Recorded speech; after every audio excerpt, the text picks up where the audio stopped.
Yo, what's up, everybody? It's a special Tuesday edition of Orange Bloods Live. I'm Jeff Ketchum. That is Anwar Richardson.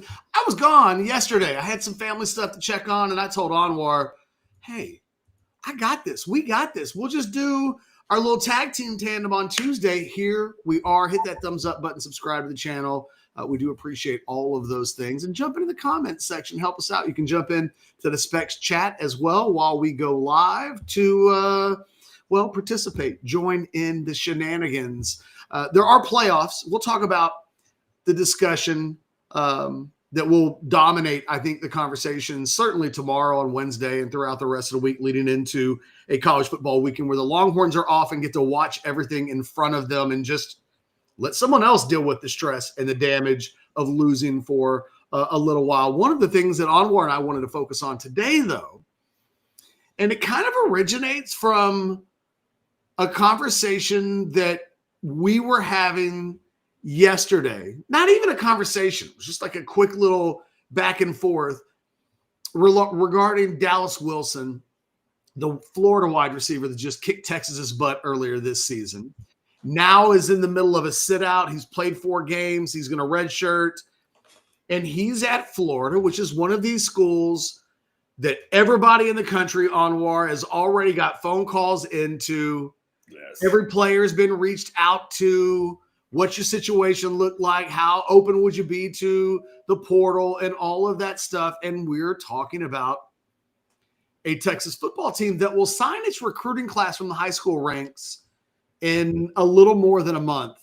But in a little more than 2 months, you could make a case that the real thing that will shape this season next year, Arch Manning's presumably last season in Austin, it'll be a lot more connected to what happens with the guys in the portal than whatever happens in December.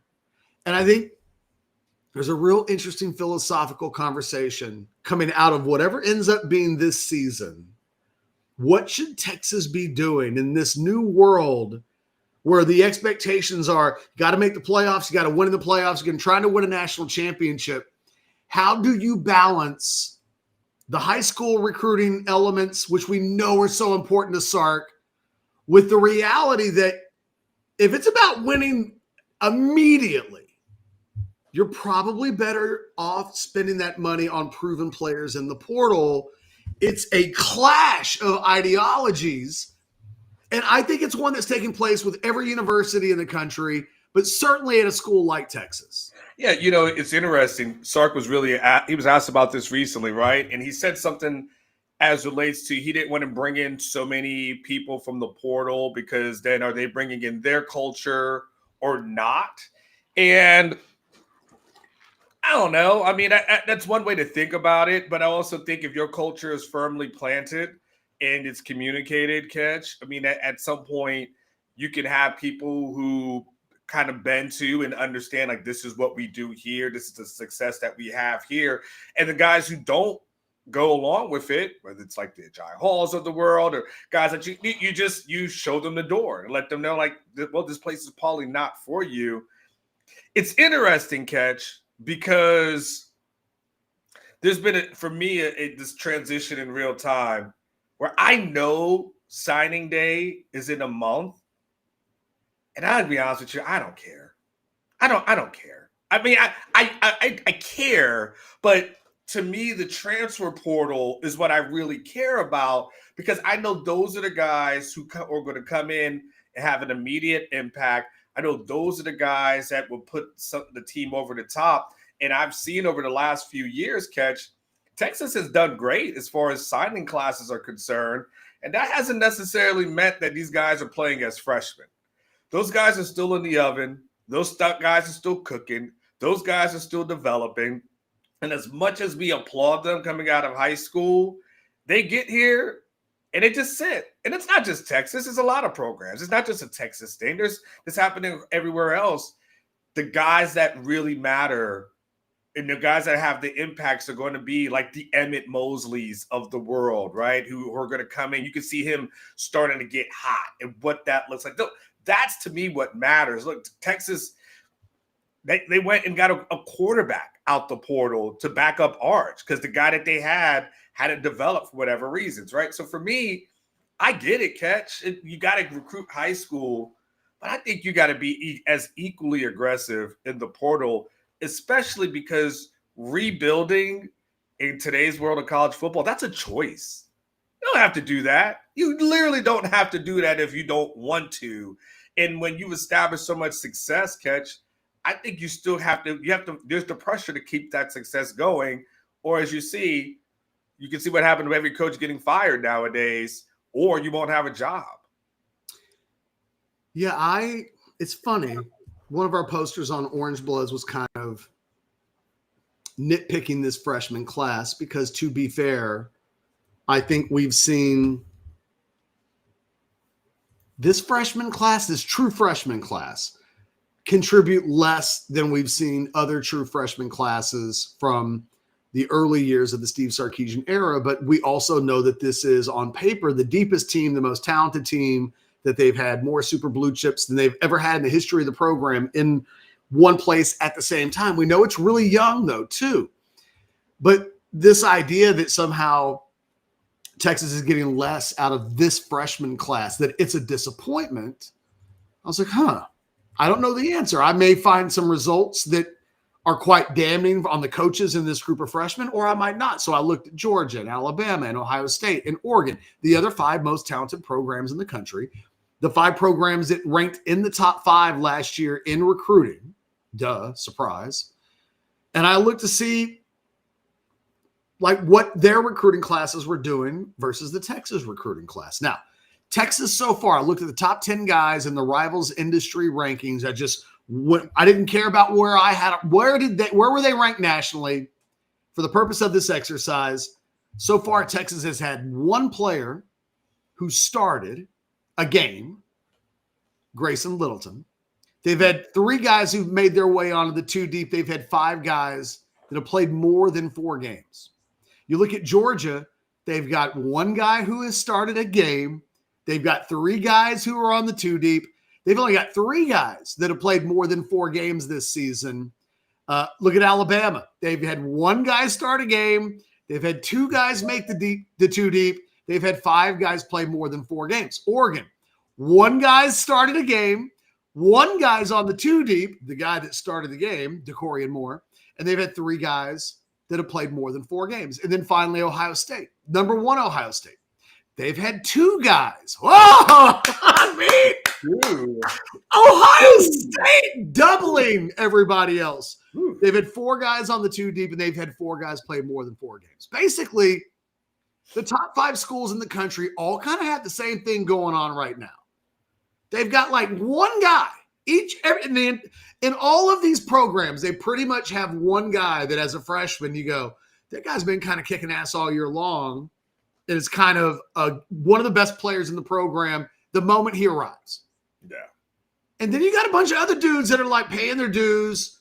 The Riley Pettyjohns of the world at Ohio State. He's on the 2 deep. But if they win a national championship, it's not going to be because they gave him $500,000 this year. And I think that there's some real fascinating conversations about program building. And I think there's a poster boy at Texas that we can talk about. And I've actually talked to some sources about this earlier today. How much do you invest in guys that aren't immediate impact guys? If you didn't get Decorian Moore, or you didn't get a Dallas Wilson potentially in recruiting because you wanted a value shop, maybe you could get 3 guys or 2 guys for the price of 1. But if those guys don't ever play, because I think they probably paid Jamie French, Khalil Lockett, and Dalen McCutcheon. Mm-hmm. I think they probably paid all 3 of those guys combined what it would have cost to get Decorian Moore. And yet one of those guys is a leading receiver and a leading receptions and a leading receiving touchdowns guy as a true freshman on a top 5 team. And the other dudes are all redshirting and haven't caught an important pass all season on a team that, quite frankly, could have used a Decorian Moore or a badass to help this receiving unit that's been solid, but not really better than that as a group until Saturday against Vanderbilt, when I thought they were sensational. But they haven't been that every week. Oh, you still talk? Oh, I thought you were still going, Catch. I thought you were still cooking. I was No, looking up Aquarian voice chat at the moment. I stopped to hear your beautiful rebuttal. There is no rebuttal. I think Texas has to. Texas is doing this thing, Catch, and it's interesting because you do have a lot of dead money at this moment where it's just being spent on guys who don't have an impact, right? And it's not our money, but somebody's cutting a check, and somebody is cut the checks. No, they do know. They know the stats. They know we're paying this guy 500, 700, 800 for just to chill out, not even traveling. Those kind of things. And so that becomes the thing is, and again, do you say, okay, we got to get the guy that we know checks all the boxes, and we get those superstars. And because hell, Catch, if you're going to take 2 or 3 years to develop guys, you might as well spend half at the high school ranks if that's the damn case. But I understand that's not as sexy, right? You can't have 3 5-stars that you sign, Catch, and then the rest of the class be 3 stars, right? Because now you start getting into how many of those guys are going to hit, so on and so forth. Like for one Trevor Gooseby, we can go through a list of guys who do not hit, right? And you don't want to get caught up in that math. Gooseby's a once in my entire career guy. It's crazy how we may never, you and I might do this for another quarter century, and we may never see Trevor Gooseby quite again. Like, it's crazy. Yeah, it is. It is. So you've got to acquire it, right? But then you got to win, Catch. Like, we are in a win now mentality. Like, people ain't got time, Catch, to sit around and wait 2-3 years, for things to happen, man. Especially with the money that's being spent. I mean, can I give you the poster boy? Because I think this is the guy who is the lab rabbit at Texas right now. I think I know, but go ahead. It's Brandon Baker. That's what I figured you were going to go. Because let's talk this out real quick. From a conventional development standpoint, Brandon Baker is right on pace. He is, in his second year, a starter on a borderline top 10 team in the country. And I think Texas might be number 10-ish when the rankings. We're going to get into that discussion in a little bit, but we'll finish this conversation first. I think next year he has a chance to be a plus player. He's not that yet, but he's serviceable. I think he's going to play in the NFL one day. We're going to look back at Brandon Baker through the conventional lens of the way everybody used to talk about high school football recruiting, and we'll say he was a hit. He's going to play in the NFL. He may end up being, before it's all said and done, although he's not there yet, maybe he's an all SEC kind of a player when it's all said and done. So going out the door, success. But that is not the world that we live in anymore. In fact, I heard earlier today that Brandon Baker's first year money at Texas was more than I thought it was. And I thought it was like $750,000. I've heard it was higher than that. But I think his 2-year number since he's been at Texas is like 1.5-ish, okay? I think that's a good ballpark, close enough number. Mm-hmm. Doesn't play it all in year one. People are like, well, we'll get into like what, I think some of these are rhetorical questions that don't have answers yet. But you pay a guy almost $1 million in year one to not play at all, basically. And he was already a guy where it was like, and it impacted the way they thought about Michael Fasusi. Jesus, if this guy's not going to play as a freshman, do we really do that? And then they eventually said, yeah, we'll really do that. We do need a guy. They tried to go get Michael Fasusi. It didn't happen, but that was going to be the cost and the risk associated. Now Brandon Baker's in year 2. And again, it's at 1.5 for the first 2 years is a solid round number. But he's just okay right now. Mm-hmm.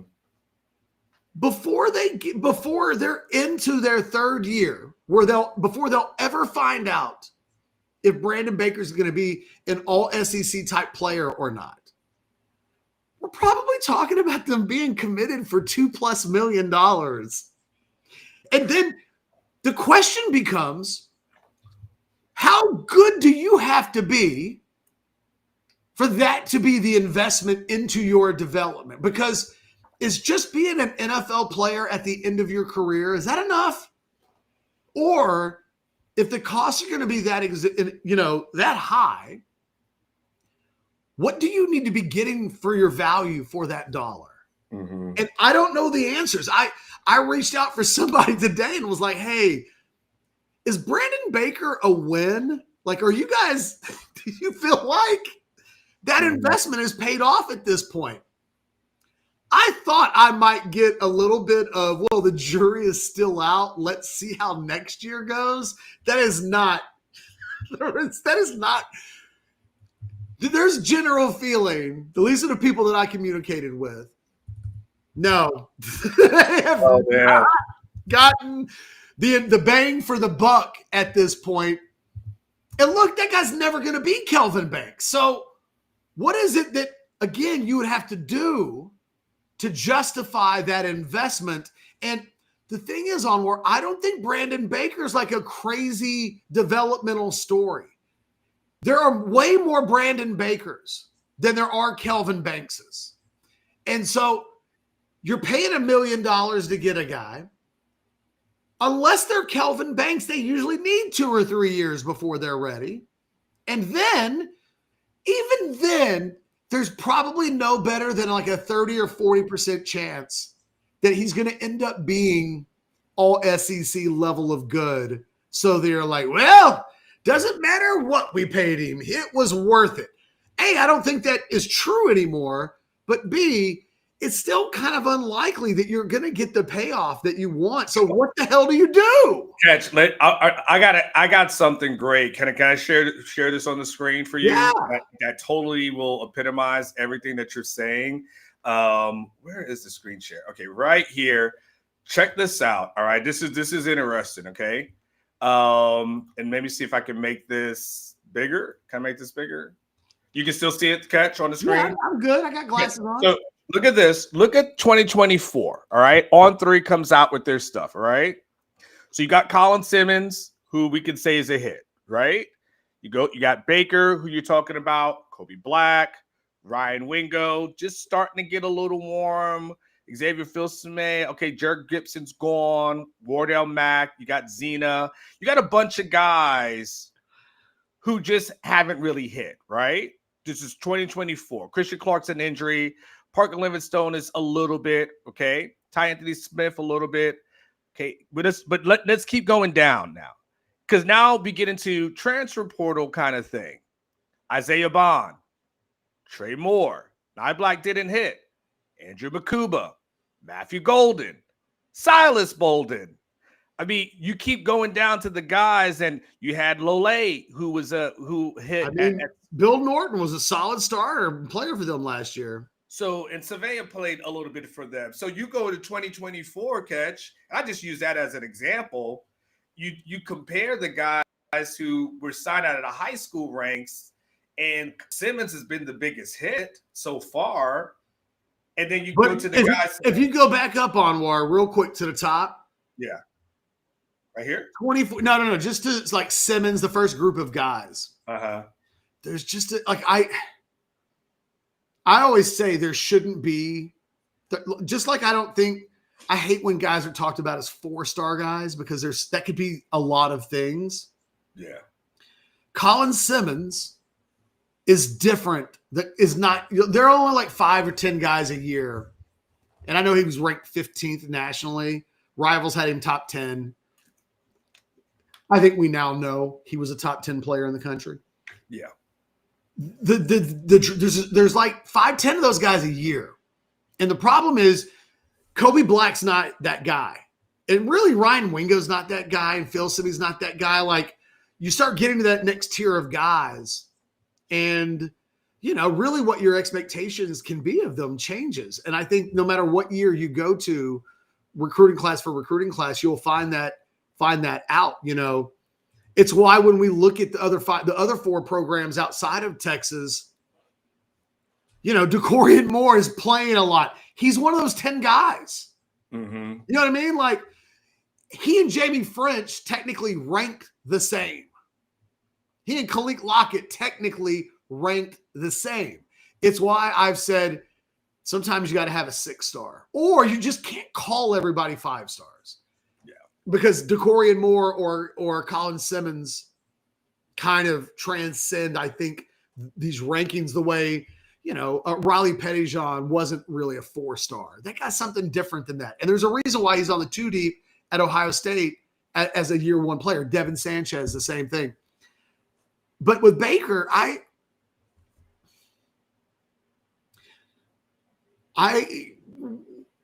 the offensive line is the trickiest position in the sport because you need older guys. Yeah. You need to be bringing in high-level recruits, but the cost to get them is the thing that you're going to have to just like. Yeah. If we're going to Brandon Harris and we're like, look, we're going to have $2 million a year in offensive line investment that probably won't be on the field. It's infrastructure. Hey, you know how cities have to spend money on roads and bridges and have to fix potholes? Yeah. And sometimes that's not sexy. But if you don't do it, you got cars going all over town, breaking axles and stuff. Like, we got to fix the potholes. So Brandon Harris is like, $2 million, huh? In infrastructure, and you're dead money, right? That's what you're saying. Dead money, guys that won't play right away. Yeah. Cool. Okay. In theory, I'm not saying yes yet if I'm Brandon Harris.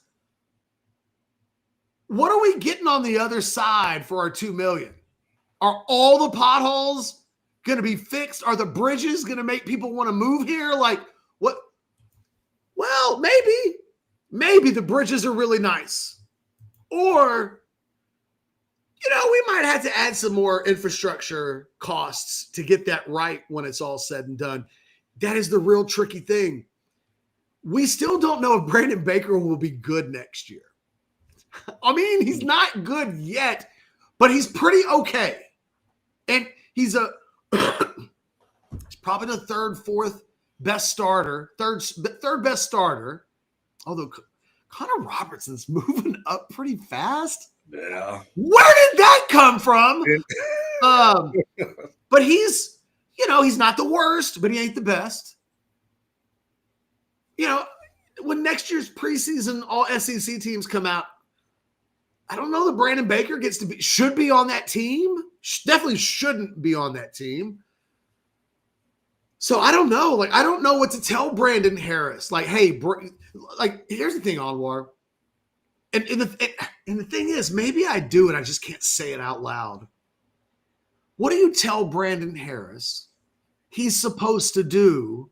It's like, well, you got to do this the conventional way. Bring them in, slowly develop them. You get them in years 3, 4, and 5, and that's when they pay off. That's if they all pay off. But it's like, what happens if the national mean occurs?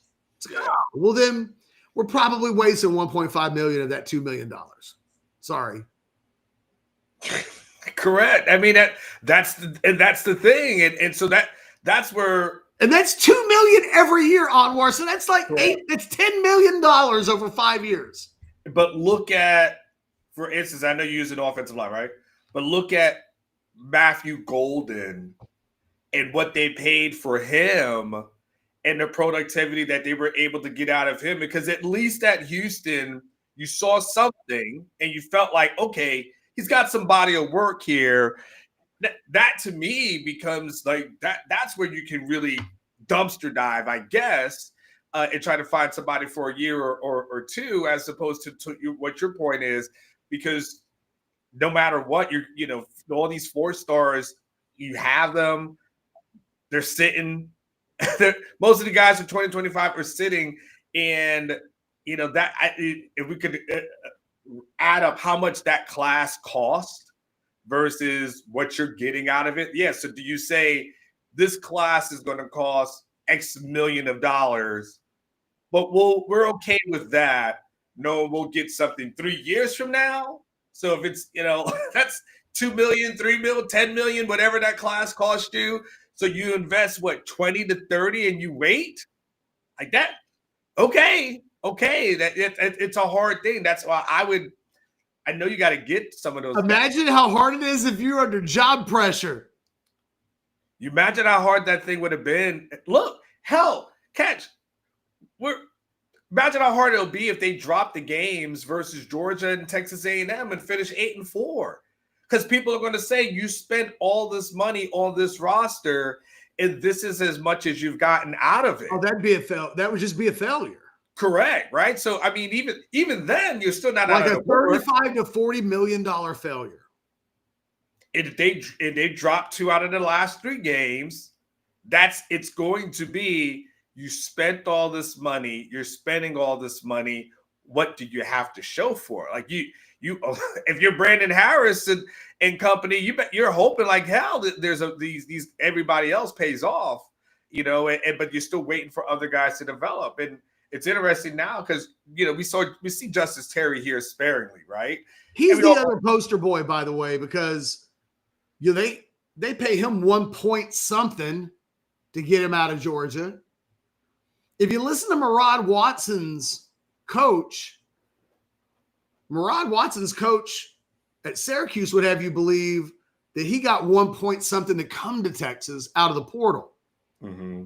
One of those guys looks like an insanely smarter investment than the other guy right now. And it's like, wait and watch and see who looks good after a year versus any risk at all. Because I asked the same question about Justice Terry that I did to Brandon Baker.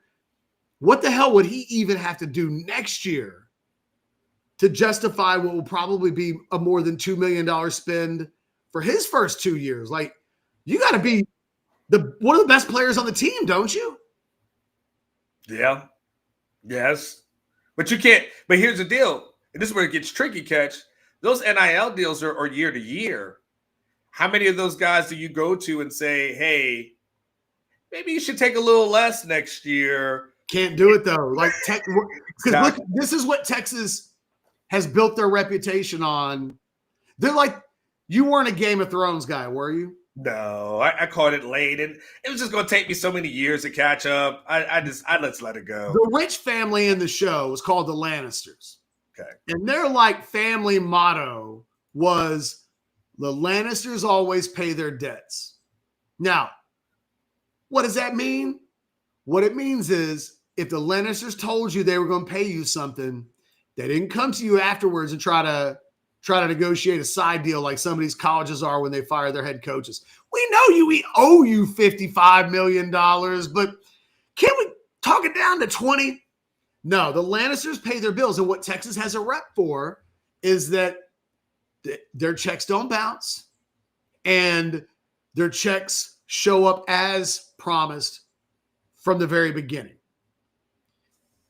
When Oklahoma did that to David Stone in the offseason, what you're talking about, right? Mm-hmm. 5-star guy comes in, who, by the way, is one of their best players this year. Yeah. But they asked him this summer, hey, man, we're kind of broke around here. You made a lot of money last year. We don't even know if you're going to start. Can you take a half pay cut? He was like, I can take a half pay cut into the portal and go someplace where they're not asking me to take a half pay cut. And then Oklahoma was like, that's a bad look. And everybody's talking about it.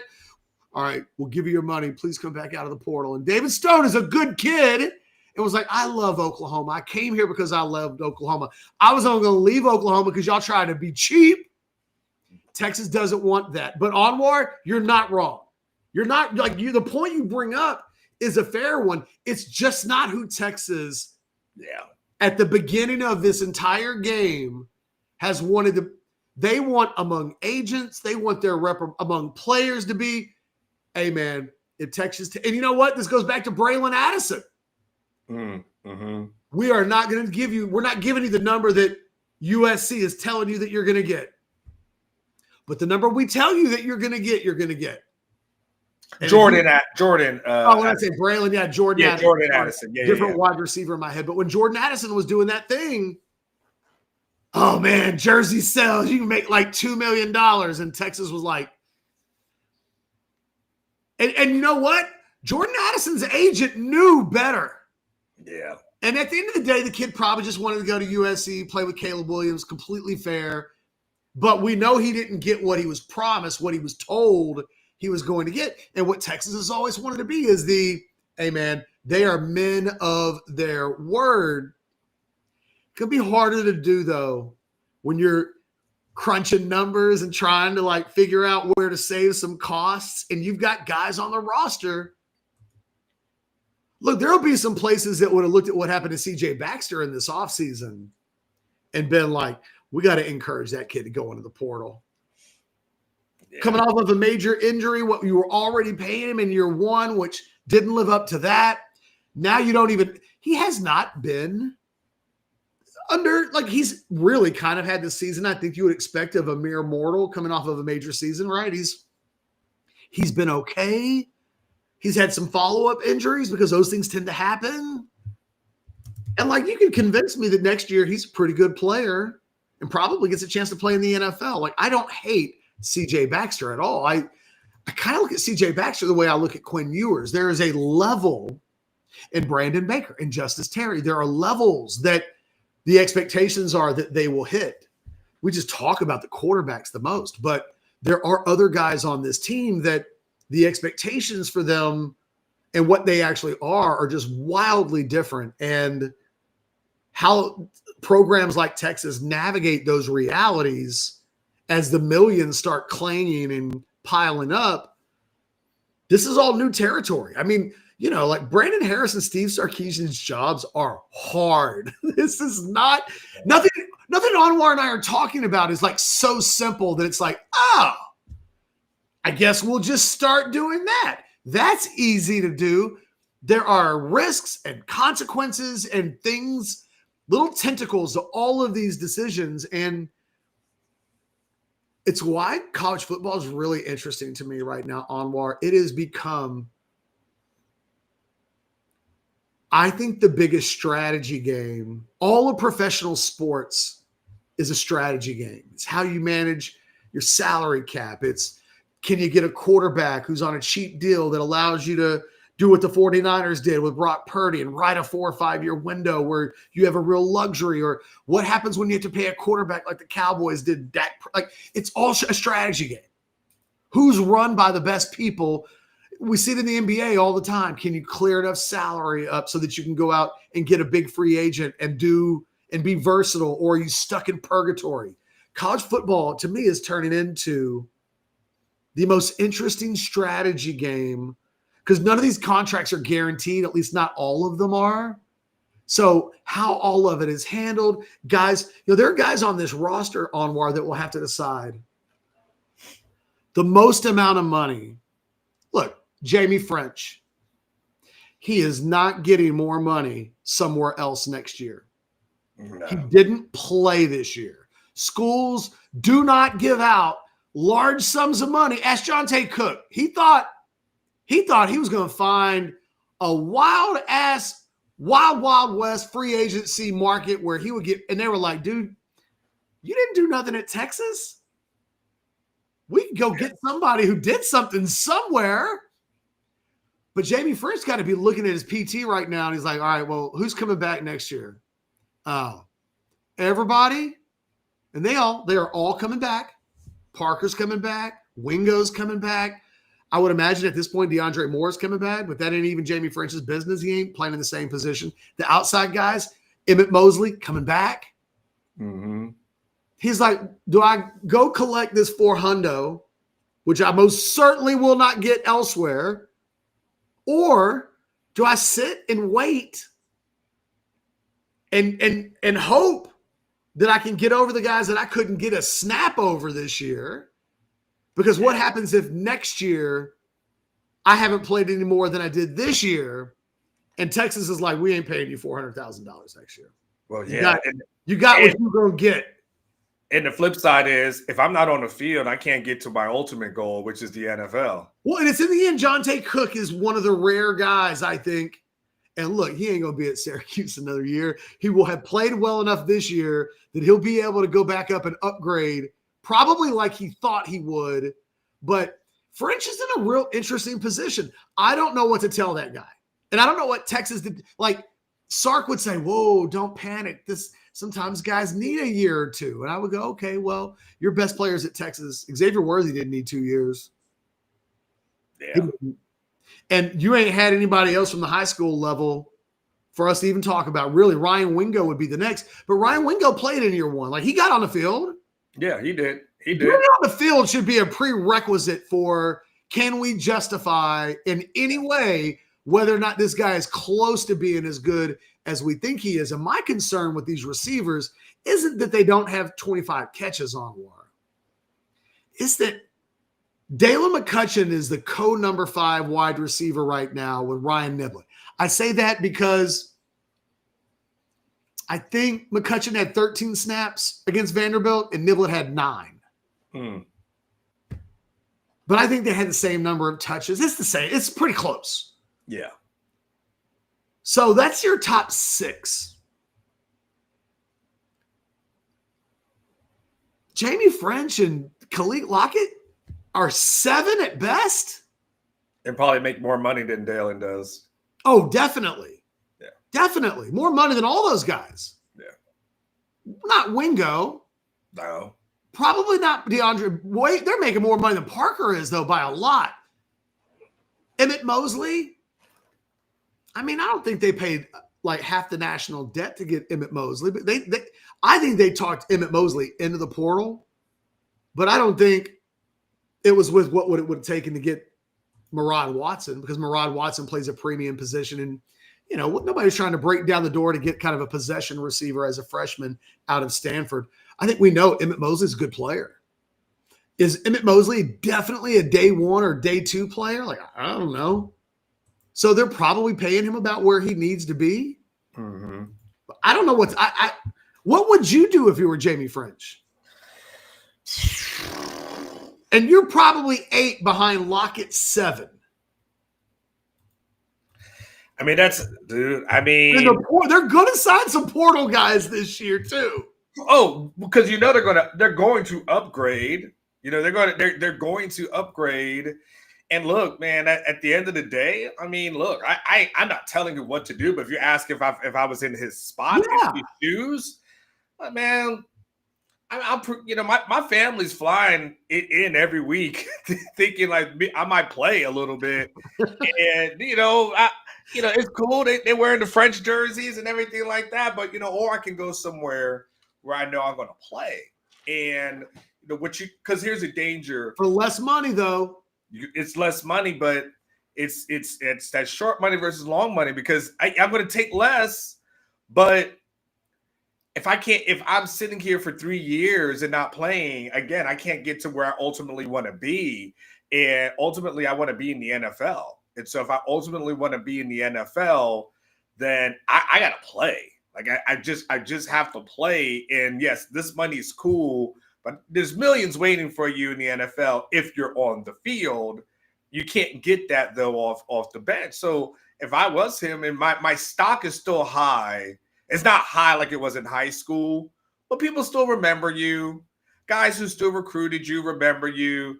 And you can justify – it's almost better to transfer after year 1, Catch, if you haven't been playing, than year 3 or 4 and you haven't been playing. And I think the coaches, look, I think there are going to be some guys, they'll know. There are going to be guys that are like, he ain't playing next year. Like, if he like to be a lot better. By the way, a couple of comments from Money B that I saw that, Money B, your comments stood out. So nice job. Number 1, he says, there's risk in the portal too. That's really not as true as you think, Money B. I've done analysis of the top 100 players in the portal. And then I've done analysis of like the top 25 wide receivers, defensive tackles. I've done a bunch of different positions. Those dudes play a lot. If guys are not getting injured, you're getting guys on the 2 deep at worst 80% of the time. Mm-hmm. Like it's a misnomer. It just is. I can pull up the data right now. We could go one by one through the top 100. Doesn't matter the position. Those guys typically play because they're going to schools that have needs. Yeah. And they're showing up with experience. Other than, and quite honestly, a lot of times the biggest risks are the guys that aren't proven, but are the high dollar profile guys who are the Jamie Frenches of the world, who are, we've seen it at the quarterback position happen a couple times. Seen it with Micah Hudson. But I would also say this, Money B, this one stood out too. And there is risk. There's always risk. The risks are not nearly as significant as you're talking about with high school, though. Like I've done a decade plus of data analysis on recruits. We all know the numbers now. It is a big shell game, and you ain't controlling the ball in the shell. The dealer is, and you ain't him. Also, Money B, I agree with you. I think the Texas wide receiver room is fine and will be fine. But Money B, fine ain't the bar. You don't beat Ohio State or Georgia with fine. And if Texas's goal is to win a national championship, you can't have a position room in the building that's fine. No. I mean, it's and there's not much to really say it's fine. To me, fine is adequate, right? But fine, very subjective. It's like damn good. Fine means a lot of things to different people. Correct. And then the point is, to your point, Texas needs their 1,000-yard receiver. Okay, that's what you need. You need your Xavier. The bar's been set. Your Xavier Worthies, your Isaiah Bonds, your Adonai Mitchell's, your Matthew. I think this team might be undefeated if Decory and Moore were on the roster. It changes everything. Yeah. It changes the way Ohio State has to defend them. It makes the entire offense different to have a guy on the field that other teams are like, got to account for that guy every play. And Texas doesn't have that. And they haven't had that. They won't have it all season. They will next year. One way or the other, Steve Sarkisian is going to find some guys that can fly. Yeah. He's going to go back to that. I think he said it. He said they're going to go faster. They're playing faster now. He talked about that in a press conference yesterday, and they're trying to run through tackles. But Sark, look, one of the issues that Sark has had, and he had to make an adjustment, right, in his past game, right, Catch, which was he's used to Xavier Worthy, Matthew Golden, those kind, Isaiah Bond kind of speed, where the guy drops back. And it's not on 3 Mississippi before he can deliver the ball because it's taking him that long to get down the field. He's just the guys at a hauling ass and it getting open. So now the quarterback's like, sure, it's taking a while. Okay, and now he's getting hit. Sark's gonna go back to, hey man, where's those 4-3 guys that I like, man? Can we get those guys again? Because I think Silas Bolden would have led this team in receptions and receiving yards had he just either redshirted last year, which sounds crazy. I know he wouldn't have thought that was the move to make. But let's say he just gotten, I don't know, a bad hamstring injury, and by the end of it, they were like, we're just not going to waste an entire season of you. I think that guy from a year ago, well, look, that dude led Oregon State in receiving, a pretty good Oregon State team the year before that. Yeah. Like that kind of guy on this team, I don't know. Maybe it doesn't change the results of their 2 losses. I don't know. But, their 2 losses are pretty close losses. They couldn't get into double digits against Ohio State. Like that offense really was cap gun was the best way to describe it, all over the field, quarterback included. Real quick, because I'm looking at the clock. Yeah. The rankings tonight. Okay. This is a big deal. Yes. They've got what Texas fans have to be on the watch out for. They need the committee from Jump Street to come out and say, it matters that you play people in non-conference. We're rewarding Texas. We do not look at their loss against Ohio State as a punishment, something that will keep them out of the playoffs. Texas needs to be at the top of the 2-loss pile for that reason. Yeah. If they don't do it now, they're not going to do it later. If your hope is that a 9-3 Texas will be treated with a certain level of respect because it played Ohio State and played a more damaging schedule, then that has to exist in the beginning. There's a story the committee has to tell. And if Texas has any shot at all of being able to lose a game before the season is over and still make the playoffs, they need the committee onward to come out tonight and say, you know who we respect the hell out of? Texas. They played the most top 10 teams. One of their losses is the number 1 on the road by a score. They've got 2 wins against teams that are ranked on this list in Vanderbilt and Oklahoma. Like, they need to be like Texas, Texas, Texas. If Texas comes out and it's behind Notre Dame, and God forbid they're behind a team they beat in Oklahoma like they are in the AP and the coaches poll, yeah, man, you better win in Georgia. You ain't got no hope if you don't. Dude, the thing that the committee has shown us, and tonight will be really interesting to set the precedent. The committee has shown us, Catch, style points do matter to them. Like they do factor that in. They do factor in how you look in games. Like the reason, and look, the Ohio State loss is one thing, but then the Florida loss is another thing. Like, what does the committee think of that Florida loss? What did the committee think about barely beating Kentucky or the Mississippi State game, right? What did the committee think of that? What did they think of the Vanderbilt ending? And how they do pay attention to style points. It does matter to them how you look in the game. They do a lot of subjective things, and that's one of their subjective things is how do you look? And it's going to be interesting, Catch, because not only that for me, the interesting thing too is I hear to talk about 5 SEC teams could get in. Man, is that committee really going to do that? Like, are they really going to throw a middle finger up to the Big 12 and the Big 10 and just act like, hey, man, that's the most dominant conference, man. Don't you see that over there? Or are they going to say, hey, that might be 9-3, but this team is 10-2. Notre Dame's 10-2. But the Big 10's going to get hooked up too. Yeah. So, I think it really comes down to and look, I think the SEC is just sitting back in there like, look, let the ACC and the Big 12 devour itself a little bit. Mm-hmm. One thing I think Texas fans don't realize, but I think what they need to do, they need the winner of this weekend's Texas Tech BYU game to win the rematch. Because if they don't, both of those two teams, assuming they don't otherwise lose games, will make it into the playoff with, Texas Tech could potentially be a champion, or they'd be a 1-loss team who beat the champion who, you know what I mean? Like that, the committee has not shown us they're going to punish 1-loss teams yet that would otherwise be in if they lose in championship games. So it needs the Big 12 to eliminate the chance of having 2 teams. That might mean rooting for Texas Tech. That might mean because BYU doesn't have a loss yet. No, 8-0, dude. They're not playing anybody, but they don't have a loss, and the committee loves teams that haven't lost. Correct.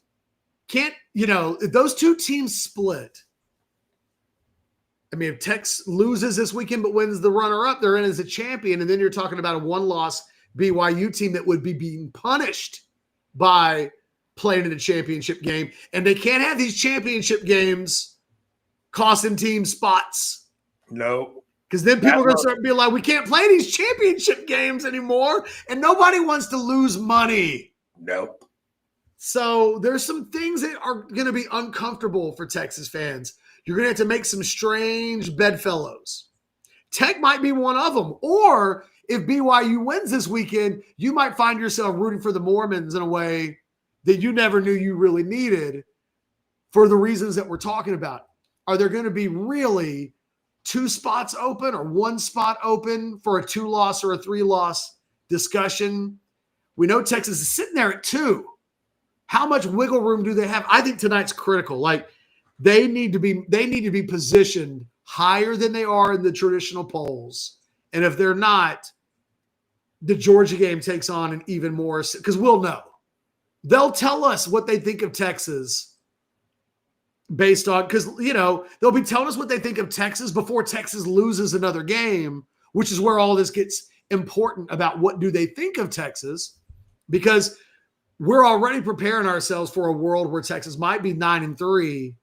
And please, pretty please, Mr. Committee, make that matter. Make the Ohio State game the committee does not have an easy job, because they may be weighing, do we tell teams to never play in a championship game again versus do we tell teams to never schedule a tough non-conference game ever again?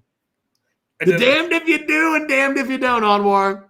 I mean, and if you're the SEC and you're deciding to moving to 9 conference games, now next year you're almost like, damn, should we have even done that? If it doesn't matter, like, should we have added in another way to cannibalize each other, and then make it a little bit harder on ourselves? Because like at this point, what Indiana, Ohio State, that they're in, right? Yep. I mean, that's a foregone conclusion, and it would probably take Michigan beating Ohio State at the end for them. I mean, Ohio State's in. I'm talking about for Michigan. Oh, yeah. I mean, Michigan has to win out.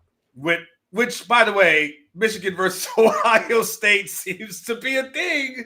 Seems to be a thing for them, right? That's a thing. So if you're Michigan, you could be looking at 10-2 if you win out. And Michigan's final games are Northwestern, Maryland, and then Ohio State.